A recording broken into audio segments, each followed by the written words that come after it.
Mobile का हटा के मेरा जय हिंद दोस्तों, आ जाइए सभी लोग और जुड़ जाइए मेरे साथ एसएससी एमटीएस 2023 के प्रैक्टिस सेट की तरफ। आ जाइए, आज क्लास का आगाज करते हैं। Practice set number 14 number 14 practice set हो चुके हैं। अगर आप नए हैं तो आप प्लेलिस्ट में जाइए, सारे प्रैक्टिस सेट लगाइए मेरे प्यारे बच्चे। ये आपको इम्प्रूवेंस इतना देखने को मिलेगा, आपको डायरेक्ट यहाँ से क्वेश्चन, आप जो एमटीएस देने वाले 2023 का डायरेक्ट क्वेश्चन उठ के वहां पहुंचेगे, ऐसा लगेगा उड़ के पहुंच गया मेरे भाई, उड़ के पहुंचा दूंगा। ठीक है, तो आगे की तरफ बढ़ते हैं। फिर आप सभी लोगों को एक मोटिवेशनल कोट जो आपको ऊर्जान्वित और आपको ऊर्जा से भरपूर कर देगा और आपकी मंजिल तक पहुंचाने में मेहनत करेगा। और आप मेहनत करेंगे, ये कोटेशन नहीं, आपको केवल वो पॉजिटिव थिंकिंग देने वाला है। शानदार जीत के लिए बहुत मेहनत करनी पड़ती है मेरे भाई, मेरे साथी, मेरे बच्चे। आपको अगर शानदार जीत चाहिए तो मेहनत कड़ी कर दीजिएगा, और वो भी एडवांस मेहनत की तरीके से। ये नहीं कि आप क्वेश्चन पे लगे हैं, क्वेश्चन लगा रहे हैं, क्वेश्चन लगा रहे हैं। आपको क्वेश्चन के साथ में वहां से जो इसमें चल रहा है, क्वेश्चन पेपर कैसा बन रहा है, उस पर भी ध्यान देना। जो प्रैक्टिस सेट चल रहा है, ये प्रैक्टिस सेट चल रहा है, इसमें क्वेश्चन नए भी हैं, पुराने भी हैं। ठीक है, तो वो आप प्रैक्टिस सेट को देखिए, एनालाइज कीजिएगा, इसमें कौन कौन से क्वेश्चन है उन सभी पर ध्यान दीजिएगा, उस हिसाब से प्रैक्टिस कीजिएगा, आपको इंप्रूवमेंट जरूर मिलेगा। और एमटीएस में आप जीएस में तो जरूर 22 प्लस कर पाएंगे, 25 में 22 प्लस कर ले रहे हैं तो अच्छे बच्चे माने जाएंगे मेरे प्यारे बच्चे। क्वेश्चन की तरफ बढ़ते हैं। भारत का पूर्वी तटीय मैदान कहाँ स्थित है? सभी मेरे प्यारे बच्चे सुन लें कि भारत का पूर्वी तटीय मैदान कहाँ स्थित है। द्वीप या केरल बीच में, या खंभात की खाड़ी और केप मेमोरियन के बीच में, महाराष्ट्र और केरल के बीच में, पूर्वी घाट और बंगाल की खाड़ी के बीच में। सभी लोग क्वेश्चन पढ़ें और आंसर दें, और ऑप्शन नंबर क्या हो जाएगा ऑप्शन में बताएं तो मेरे प्यारे बच्चे आंसर हो जाएगा जो पूर्वी तटीय मैदान है, ये पूर्वी घाट और बंगाल की खाड़ी के बीच में। पूर्वी घाट और बंगाल की खाड़ी के बीच में, कहां पे मेरे प्यारे बच्चे? पूर्वी घाट और बंगाल की खाड़ी के बीच है। ऑप्शन नंबर 4 राइट हो जाएगा। नेक्स्ट क्वेश्चन की तरफ बढ़ते हैं। क्वेश्चन नंबर 2, अनुशंसित आहार भत्ता क्या है? ये अनुशासित आहार भत्ता क्या है, जल्दी से बताएं सभी। तो क्या है? अतिरिक्त क्वेश्चन को पढ़ते रहिएगा मेरे साथ में। तो अतिरिक्त पोषक तत्व है, या अंतरायिक उपवास प्लस अतिरिक्त पोषक तत्व है, संतुलित आहार या अतिरिक्त पोषक तत्व है, आवश्यकताएं प्लस संरक्षा का मार्जिन है। जल्दी से बताएं।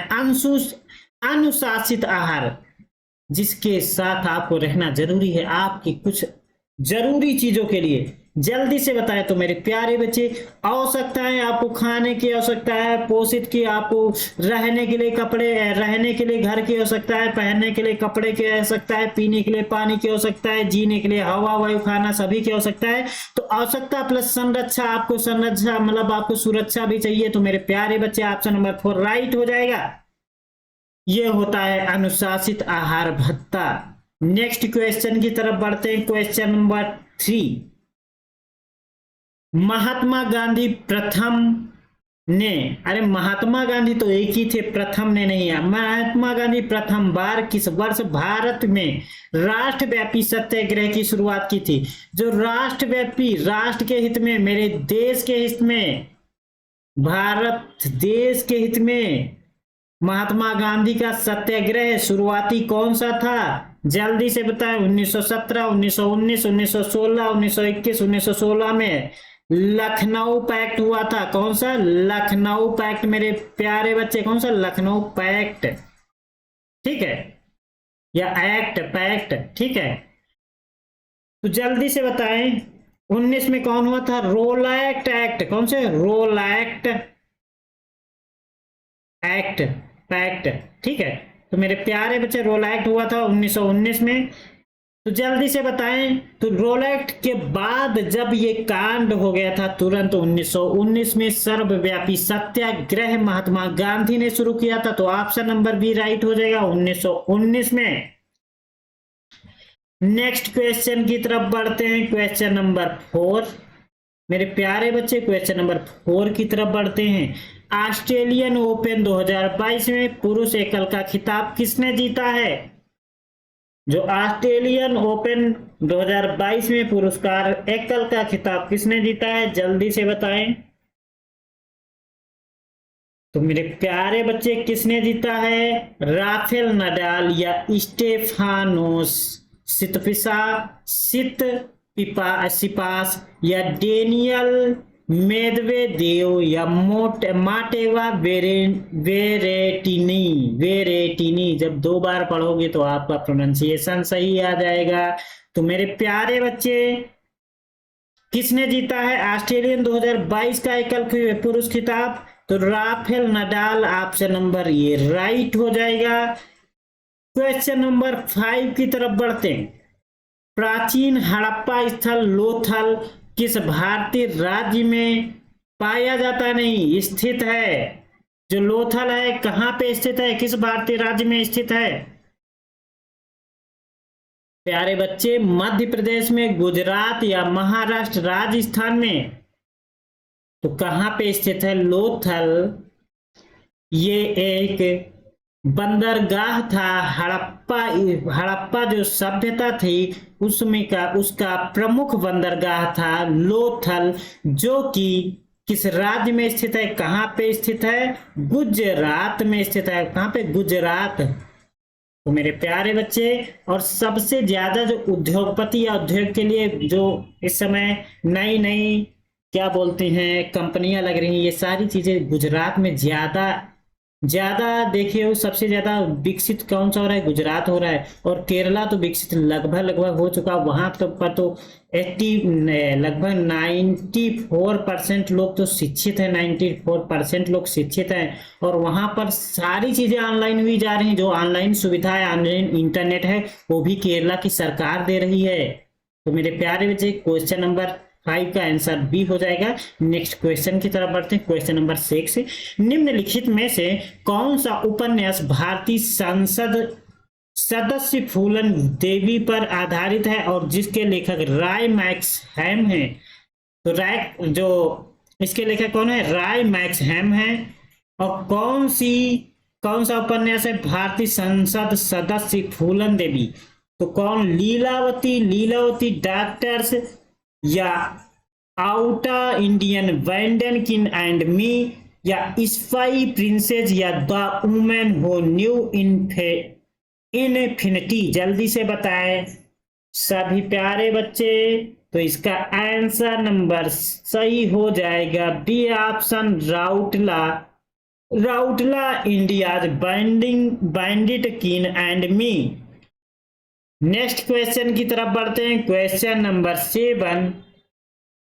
खानवा का युद्ध में बाबर ने राणा सांगा को किस वर्ष हराया था? तो खानवा का युद्ध कब हुआ था, जल्दी से बताएं। घग्गर का युद्ध कब हुआ था, जल्दी से बताएं। चंदेरी का युद्ध कब हुआ था, जल्दी से बताएं। ये सारे युद्ध आप सभी बताएं। और पानीपत का प्रथम युद्ध कब हुआ था, ये भी बताएं।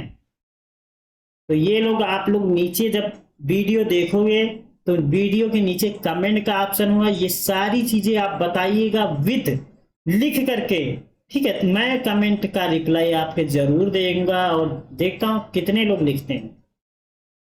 ठीक है मेरे प्यारे बच्चे, तो खानवा का युद्ध कब हुआ था, जल्दी से।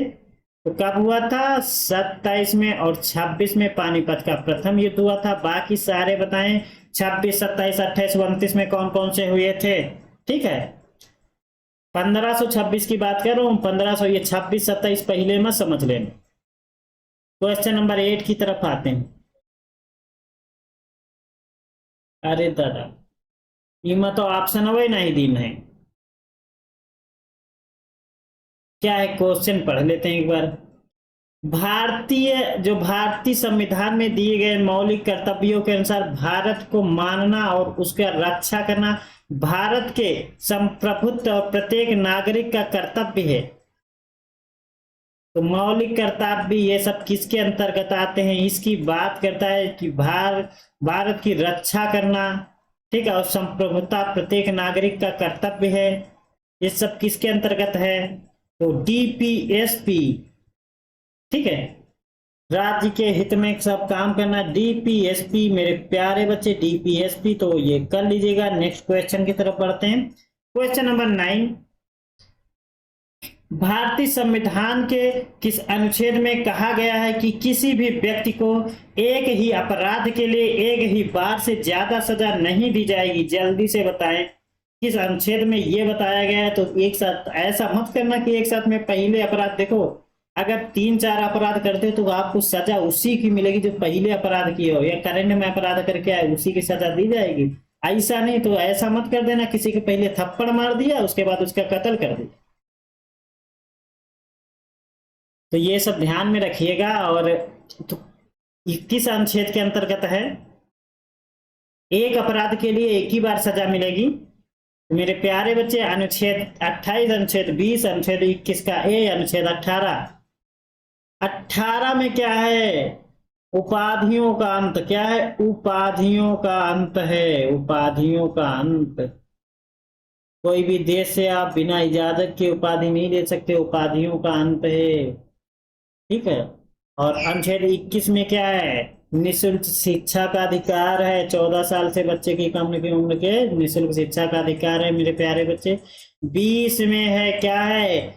एक अपराध के लिए एक ही सजा, एक बार सजा दी जाएगी। ऑप्शन नंबर बी राइट हो जाएगा।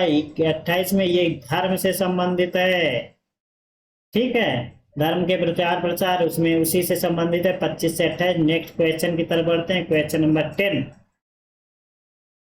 भारत में स्थल से घिरा सबसे गहरा और अच्छी तरह से संरक्षित बंदरगाह है। जल्दी से आप लोग क्वेश्चन को पढ़ें और आंसर एक बार जरूर अपने आप लगाइए, इसके बाद हम आंसर आपको देता हूं।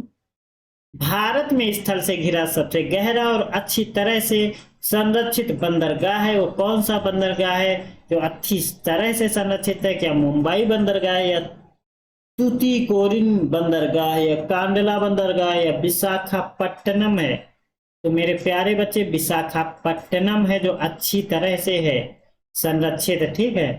तो ऑप्शन नंबर 4 राइट हो जाएगा। क्वेश्चन नंबर 11 की तरफ बढ़ते हैं। विंडो क्लीनर में निम्न में से बंदरगाह कौन सा क्षार पाया जाता है? ये क्या है? विंडो क्लीनर में निम्नलिखित में से बंदरगाह कौन सा क्षार पाया जाता है? तो कौन सा क्षार पाया जाता है? जल्दी से बताएं। तो जो विंडो क्लीनर बंदरगाह है इसमें अमोनियम हाइड्रोक्साइड क्षार पाया जाता है। सोडियम हाइड्रोक्साइड या मैग्नीशियम या हाइड्रोक्साइड या कैल्शियम हाइड्रोक्साइड, तो कौन सा पाया जाता है? अमोनियम हाइड्रोक्साइड पाया जाता है। नेक्स्ट क्वेश्चन की तरफ बढ़ते हैं। Question number, option number A right हो जाएगा। 12 की तरफ बढ़ते हैं। 2011 की जनगणना के अनुसार भारत के निम्नलिखित में से किस राज्य का लिंगानुपात सबसे अधिक के क्रम में दूसरी सूची पर है? सबसे अधिक के क्रम में दूसरी सूची पर है, जल्दी से बताएं लिंगानुपात। तो केरल तो पहली सूची पे है। इसका कितना है केरल का? 1084। सबसे कम किसका है? 877 है किसका? HR का है, मतलब हरियाणा का है। यूपी का कितना है? तो आप सभी को पता होगा 912 है। 900 कितना है? 912 है, ठीक है। और भारत का कितना है? तो भारत का 943 है। कितना है? 943 है। तो जल्दी से बताएं दूसरे पे कौन है? पहले पे केरल है, तो दूसरे पे कौन है? दूसरे में मेरे प्यारे बच्चे पांडिचेरी है, ये दूसरे स्थान पे है। नेक्स्ट क्वेश्चन की तरफ बढ़ते हैं। ढक्कन का पठार, जो ढक्कन का पठार है निम्नलिखित में से किस नदी के दक्षिण में स्थित है? तो किस नदी के दक्षिण में ढक्कन का पठार स्थित है? बताइए।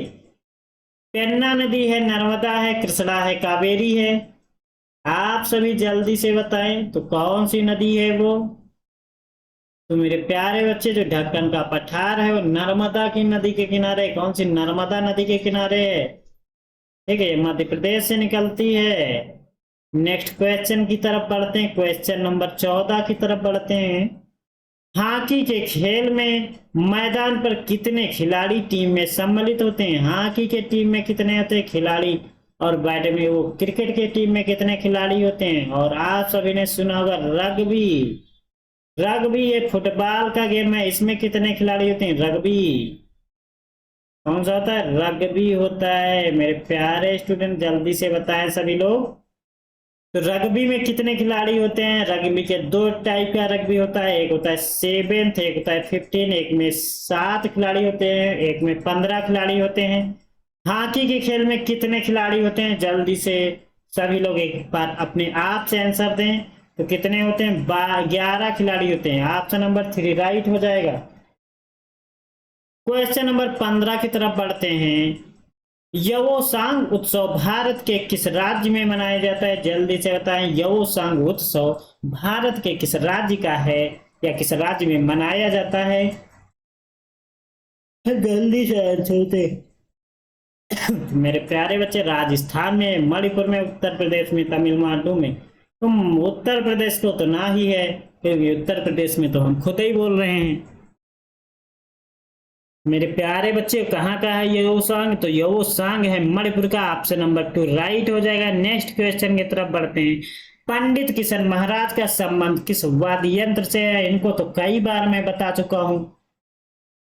पंडित किशन महाराज, इनका संबंध किससे है? अरे तुमसे तो हाई है, क्योंकि तुम्हारे तो एग्जाम में पूछा जाएगा। तो हमसे तो हाई है, क्योंकि हम इनको पढ़ाना है। तो किससे है? वाद्य यंत्र की बात कर रहा हूं, तो तबला वाद्य यंत्र से है। किससे? तबला वाद्य यंत्र से। ऑप्शन नंबर 3 राइट हो जाएगा। नेक्स्ट क्वेश्चन की तरफ बढ़ते हैं। भारतीय संविधान के किस अनुसूची में संघ सूची से संबंधित प्रावधान है? तो संघ सूची का संबंध किससे है? राज्य और संघ सूची और एक और सूची होती है, जल्दी से बताएं। 10वीं अनुसूची में, 10वीं अनुसूची, 9वीं अनुसूची और 4थी अनुसूची, 7वीं अनुसूची। जल्दी से बताएं सभी लोग। तो मेरे प्यारे बच्चे, राज्य सूची, संघ सूची और एक होती है कौन सी? कमेंट में करके जरूर बताएं। कमेंट करके बताएं, मुझे भी पता हो कि आपको कितना आप लोग पहले से प्रिपेयर हैं एमटीएस के लिए। नहीं, अब तीसरी मैं नहीं बताऊंगा, आप तीसरी तो आप ही बताएंगे। कमेंट करके नीचे बताएं फिर। ऑप्शन नंबर 4 राइट हो जाएगा। नेक्स्ट क्वेश्चन की तरफ बढ़ते हैं। विटामिन डी की लंबे समय तक कमी के कारण निम्नलिखित में से कौन सा रोग होता है? विटामिन डी आप कहां से लेते हैं? तो ये हमारे हैं सूर्य देव या सूर्य बाबा, जो हमें लाइट या रोशनी प्रदान करते हैं, और इसी रोशनी से ही हम विटामिन डी प्राप्त करते हैं। कौन से विटामिन डी प्राप्त करते हैं? ठीक है, तो विटामिन डी की लंबे समय तक के कमी के कारण कौन सा रोग हो जाता है? जल्दी से बताएं। तो वो कौन सा हो जाता है? रिकेट्स। कौन सा होता है? बाला स्थिविकार, मतलब रिकेट्स जिसे बोलते हैं। नेक्स्ट क्वेश्चन की तरफ बढ़ते हैं। Question number 19। जलियांवाला बाग हत्याकांड 13 अप्रैल 1919 के उत्तर प्रभाव के रूप में निम्नलिखित में से कौन सी घटना घटित हुई थी? जलियांवाला बाग आप सभी को पता है, रॉलेट एक्ट 1919, 13 अप्रैल 1919 को आया हुआ था। तो बताइए सभी लोग आंसर। मिल मालिकों और मजदूरी के लिए विवाद को निपटान के लिए भूख हड़ताल नहीं मेरे प्यारे बच्चे। कोई भी राजा व्यक्तिगत रूप से अंग्रेजी के साथ एक अलग समझौता पर हस्ताक्षर कर सकता है? नहीं नहीं नहीं। ऑप्शन नंबर 3 पे आते हैं। कांग्रेस के स्वयं सेवकों द्वारा चरखा और खादी को लोकप्रिय बनाने और जेल भरना? नहीं। तो जल्दी से बताएं ऑप्शन क्या हो जाएगा, सभी बताएं। ब्रिटिश सरकार द्वारा हंटर आयोग की नियुक्ति? नहीं। तो क्या हो जाएगा? तो मेरे प्यारे बच्चे, क्या हो जाएगा? ब्रिटिश सरकार द्वारा हंटर आयोग की नियुक्ति। तो हंटर आयोग की नियुक्ति हो जाएगी। ऑप्शन नंबर डी सही हो जाएगा।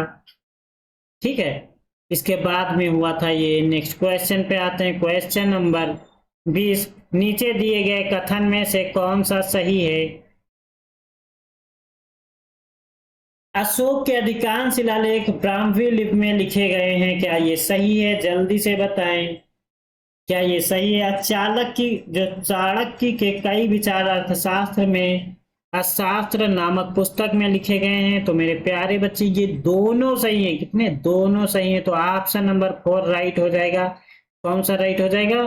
ऑप्शन नंबर 4 राइट हो जाएगा। 1 एंड सेकंड दोनों ही सही है। क्वेश्चन नंबर 21 पे आते हैं। निम्नलिखित में से कौन सा भारत में रोजगार सृजन कार्यक्रम है? रोजगार सृजन, रोजगार को बढ़ावा देने के लिए, रोजगार पैदा करने के लिए कौन सा कार्यक्रम चलाया गया था? जल्दी से बताएं मेरे प्यारे बच्चे। सभी तो अपने आप में आंसर देते रहिएगा। जो प्रधानमंत्री जन धन योजना, ये तो आप सभी को पता ही है। सुरक्षा बीमा योजना, आपकी सुरक्षा के लिए बीमा किया जाएगा। स्वर्ण जयंती शहरी रोजगार योजना आपका यही हो जाएगा। जब रोजगार पैदा करेगी तो रोजगार तो नाम आएगा ही। तो स्वर्ण जयंती शहरी रोजगार योजना 1999, या स्टैंड अप योजना, ये स्टैंड अप योजना 2016। ठीक है, तो ऑप्शन नंबर 3 राइट हो जाएगा। नेक्स्ट क्वेश्चन की तरफ बढ़ता हूं। निम्नलिखित में से किस वास्तु शिल्पीय स्थापत्य शैली में गोपुरम नामक प्रवेश द्वारा था? गोपुरम नामक प्रवेश द्वारा था। जल्दी से बताएं, अपने आप में आंसर दे से रहिएगा। तो कौन सा? जल्दी से बताएं। वास्तुशिल्पी स्थापत्य शैली में गोपुरम नामक प्रवेश है।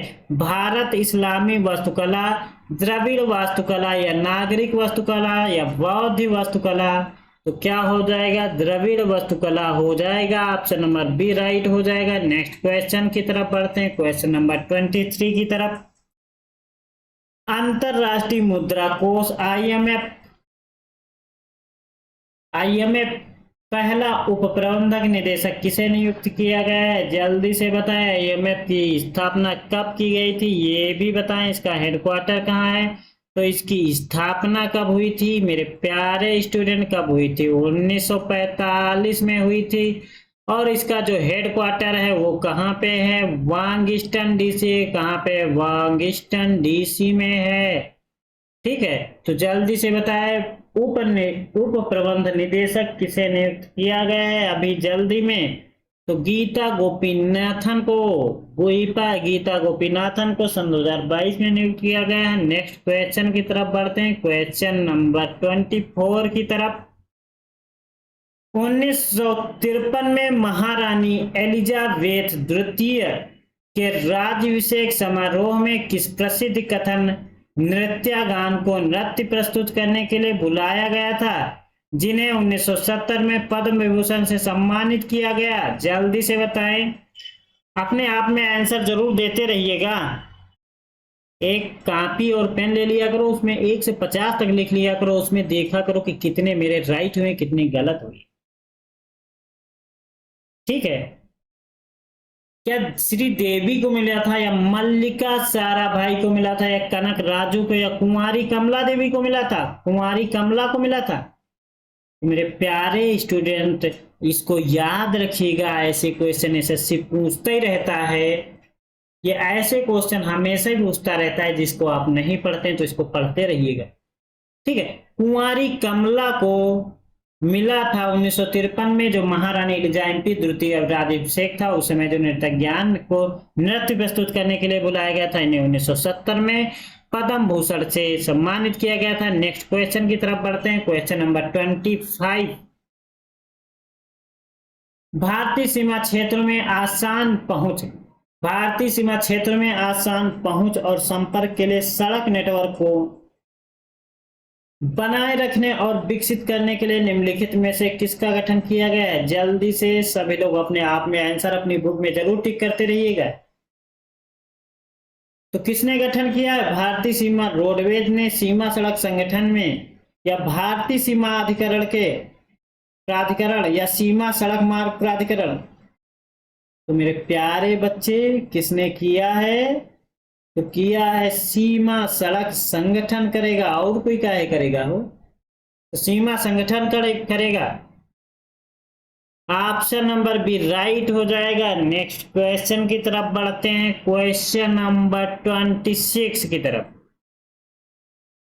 पुलकेशिन द्वितीय किस राजवंश के शासक थे? पुलकेशिन द्वितीय किस राजवंश की स्थापना के शासक थे? जल्दी से बताएं। पल्लव की राजधानी, ये कमेंट करके बताएं। ये सारी चीजें अगर नहीं जानते तो आप पीछे जाइएगा, प्लेलिस्ट है, और प्लेलिस्ट में जब शुरुआत से लगाइएगा और देखिएगा, जब आप 14 नंबर तक पहुंचेंगे उसके बाद आगे का तुम्हारे लिए थोड़ा थोड़ा मतलब आसान हो जाएगा, क्योंकि मैंने बहुत सारी चीजें वहां पर एक्सप्लेन कर चुका हूँ। पांडव, पल्लव, चोल, चालुक्य, ये सारी चीजें कर चुका हूँ और ये भी बता चुका हूँ इसकी स्थापना किसने किया था। तो तुरंत जाइएगा और देखिएगा पीछे और पढ़िएगा। देखिए, आइए फिर 14 से फिर लगाइए 14 पे, देखिए कितने आपको राइट आ रहे हैं। ठीक है, वहां पर 25 ही क्वेश्चन में, यहाँ पर मैं 50 का करवा रहा हूँ। आज के क्वेश्चन कुछ कम है मेरे प्यारे बच्चे। तो क्या हो जाएगा? ऑप्शन नंबर सी राइट हो जाएगा। चालुक्यन के जो चालुक्य राजवंश है, इसकी स्थापना भी किए थे पुलकेशिन द्वितीय। नेक्स्ट क्वेश्चन की तरफ बढ़ते हैं, क्वेश्चन नंबर 27।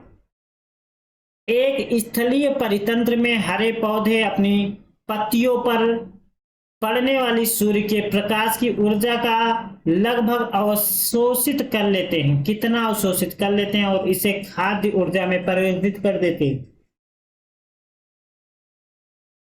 जल्दी से बताएं, कितना अवशोषित कर लेते हैं और खाद्य बनाने में परिवर्तित कर देते हैं?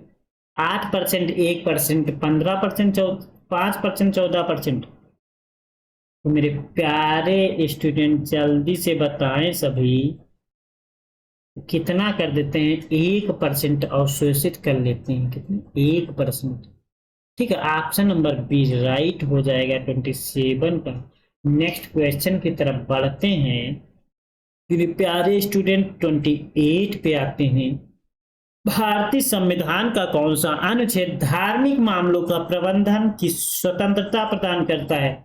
मैं आपको बता दे रहा हूं, धार्मिक स्वतंत्रता की बात करेगा, धार्मिक मामले की, तो 25 से 28 धार्मिक प्रबंधन है। 25 से 28 तक, 25, 26, 27, 28। तो ऑप्शन नंबर डी राइट हो जाएगा।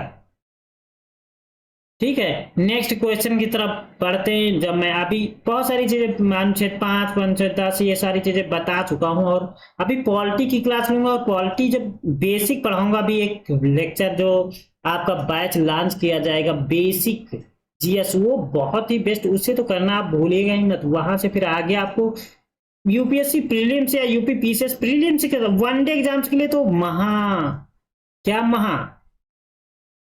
वो इतना बढ़िया बैच साबित होगा कि आप सारे क्वेश्चन वहीं से बन जाएंगे।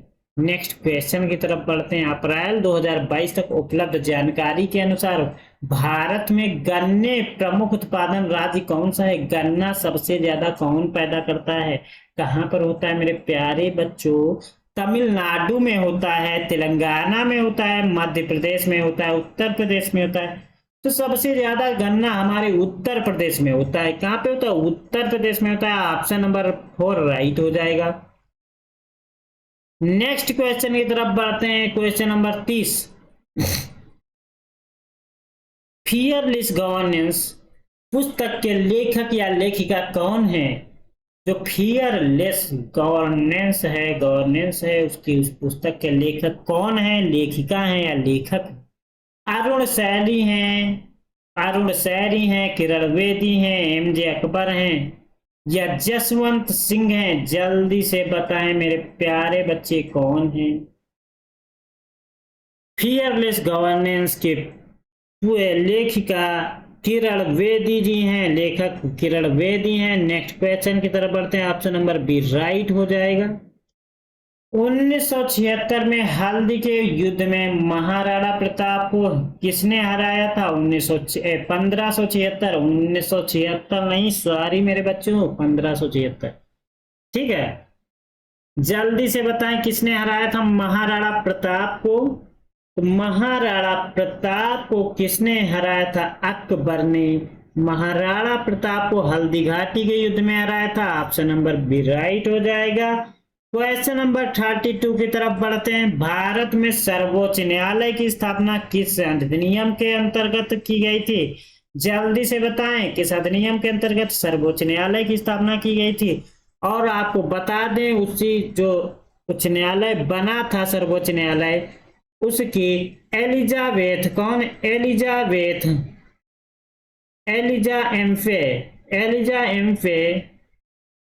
एम्पे मुख्य न्यायाधीश थे, और 3 और थी, हाइडगान, ये सारी चीजें हैं। तो किस अधिनियम के अंतर्गत स्थापना की गई थी? तो 1773 के विनियम अधिनियम के तहत सर्वोच्च न्यायालय की स्थापना की गई थी। कब की गई थी? 1774 में की गई थी। कब? 1774 में की गई थी। नेक्स्ट क्वेश्चन की तरफ बढ़ते हैं। Question number 33। कथकली किस भारतीय राज्य का शास्त्रीय नृत्य है? जल्दी से बताएं सभी लोग। तो कथकली और मोहिनीअट्टम, कौन सा? मोहिनीअट्टम, मोहिनी कौन सी मोहिनी? मोहिनीअट्टम शास्त्रीय नृत्य है भाई, मोहिनीअट्टम, ठीक है। या अट्टम कैसे लिखा जाता है इसे, ठीक है। ये कहाँ का है? केरल का है कथकली मोहिनीअट्टम। कर्नाटक का कौन सा है? ये कमेंट में बताएं। असम का बताएं, मणिपुर का बताएं। मणिपुर का मणिपुरी है, क्या है? मणिपुरी है। 2 आप कमेंट में जरूर बताइएगा। ये चलो ठीक है, क्षत्रिय है। तो आप कर्नाटक का तो बता ही दीजिएगा, ये तो मैं ना बताऊं आप लोगों को, ठीक है। कमेंट में जरूर बताइएगा, कर्नाटक का मैं जरूर वेट करूंगा, आपका कमेंट नीचे कर दीजिएगा। कैंसर जैसी स्थितियों के इलाज के लिए विकिरण समस्थानिक कोबाल्ट 60 से कोबाल्ट थेरेपी किरणों का चिकित्सीय प्रयोग किया जाता है। रेडियो आइसोटोप्स है कोबाल्ट 60, मतलब कोबाल्ट 60 से, ठीक है। तो जल्दी से बताएं, इसमें कौन सी किरणें पाई जाती हैं? अल्फा किरणें, बीटा किरणें, पराबैंगनी किरणें या गामा किरणें? तो मेरे प्यारे बच्चे, इसमें कौन सी किरणें होती हैं? इसमें गामा किरणें पाई जाती हैं कोबाल्ट सिस्टम में जब थेरेपी की जाती है तब। नेक्स्ट क्वेश्चन की तरफ बढ़ते हैं। ऑप्शन नंबर 4 राइट हो जाएगा। याद रखिएगा, कैंसर जैसी ये बहुत फेटल या फिर बहुत ही खतरनाक बीमारी है, ठीक है। बीमारी के लिए आप सभी के लोग एक स्पेशल वीडियो आएगी जो रिकॉर्डिंग होगी, और उससे आप 1 से 2 बार देखेंगे, सारी बीमारियों के बारे में पता हो जाएगा। प्रसिद्ध भारतीय शास्त्रीय नृत्यांगना मृणालिनी साराभाई को 1965 से सम्मानित किया गया था।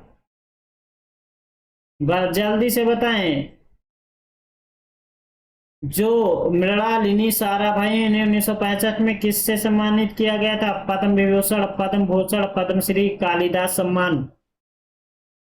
तो मेरे प्यारे बच्चों, किससे पद्मश्री से सम्मानित किया गया था? ऑप्शन नंबर सी राइट हो जाएगा। नेक्स्ट क्वेश्चन की तरफ बढ़ते हैं।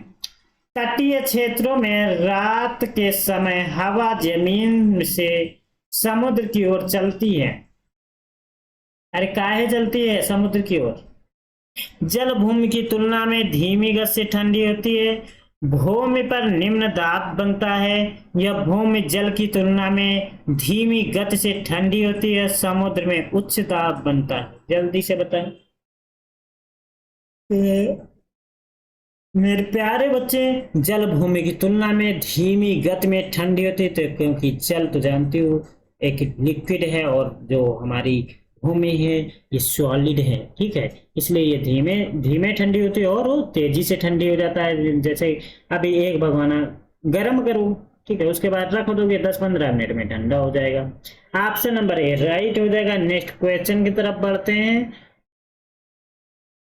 स्वर्ण रोजगार जयंती इसी के बारे में पढ़े थे, ठीक है। ये कब किस वर्ष गठित की गई थी? जल्दी से बताएं। तो मेरे प्यारे बच्चे, कब गठित हुई थी? 1999। नेक्स्ट की तरफ बढ़ते हैं। नेक्स्ट आ गया। आज के लिए इतना ही मेरे प्यारे बच्चों। ये आप सभी का माध्यम है जो हम लोगों को आप लोगों तक कनेक्ट करता है। ये क्या करता है? ये कनेक्ट करता है मेरे प्यारे बच्चों। और आप सभी का कर्तव्य है, आप भी अपना निभाते रहिएगा मेरे प्यारे बच्चे। सब्सक्राइब करिएगा, आपके साइड में एक लाल लाल बटन दिख रही होगी, उसको दबा दीजिएगा। और इसके बगल में एक बेल आइकन होगी, उसको भी क्लिक कर दीजिएगा, ऑन कर लीजिएगा, जिससे हमारी क्लास का नोटिफिकेशन आप सब तक मिलता रहेगा। और आप सभी नीरज सर की क्लास को जुड़ना ना भूलें। नीरज सर आपको बहुत ही जबरदस्त मैथ पढ़ाते हैं, बहुत बेस से पढ़ाते हैं। आप पढ़िएगा, आप दोबारा मुझे बताने की आवश्यकता नहीं पड़ेगी, आप तुरंत आएंगे। ठीक, सब्सक्राइब कर लो और लाइक कर दो यार, अगर पसंद आया तो लाइक ही कर दिया जाता है। शेयर कर दो, और अपने दोस्तों के पास, जिन जिन के पास शेयर कर चुके हो तो शेयर कर ही चुके हो, जो बचे हैं उनके पास भी शेयर कर दो। ठीक है, और क्लास तो खत्म हो गई है, तो कैसी लगी क्लास ये भी बता दो। ठीक है, मेरे प्यारे बच्चों, मेरी मेहनत को बेकार मत जाने देना, मेरी मेहनत को बेकार मत जाने देना। और आप सभी जुड़े रहिए मां शारदे अकादमी यूट्यूब प्लेटफॉर्म से। बहुत बहुत धन्यवाद, बहुत बहुत आभार। थैंक यू मेरे प्यारे बच्चों।